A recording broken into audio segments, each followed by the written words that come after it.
आज देश के कृषि मंत्री आदरणीय शिवराज सिंह चौहान ने जो ट्रेड डील हुई है अमेरिका से, उस संदर्भ में ये कहा कि भारत के किसानों को इसका किसी प्रकार का कोई असर होने वाला नहीं।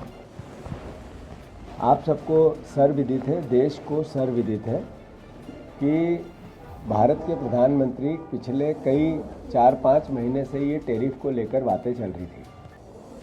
तो जो टैरिफ 25%, 50% किस तरीके से देश को धमका रहा था डोनाल्ड ट्रंप, ये किसी से छुपी हुई बात नहीं। और जब 31 मिनट मोदी जी की और ट्रंप जी की बातचीत हुई और ट्रेड डील भारत और अमेरिका के बीच में कन्फर्म हो गई। पहला बयान आया देश के अमेरिका की कृषि मंत्री का, फिर विदेश सचिव का बयान आया और दोनों ने चिल्ला के ये बात कही कि भारत में अमेरिका के कृषि उत्पाद में 0% टैरिफ के आधार पर कोई न टैक्स लगेगा और भारत में कृषि उत्पाद जाएंगे।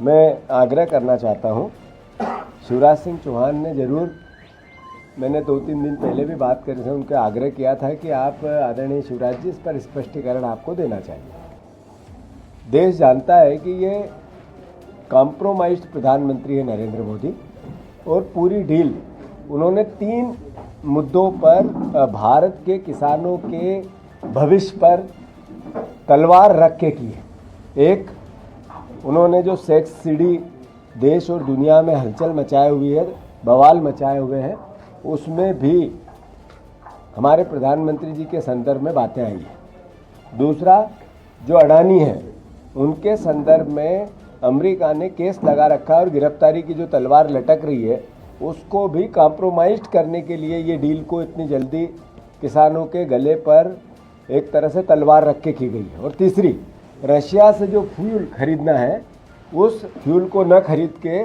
उसमें भारत का हित है अहित है वो अमेरिका को कोई लेना देना नहीं, पर हम जो कह रहे हैं वो मानना पड़ेगा। एक तरह से तीनों बातें सर्वविदित है कि कॉम्प्रोमाइज़ हुई है।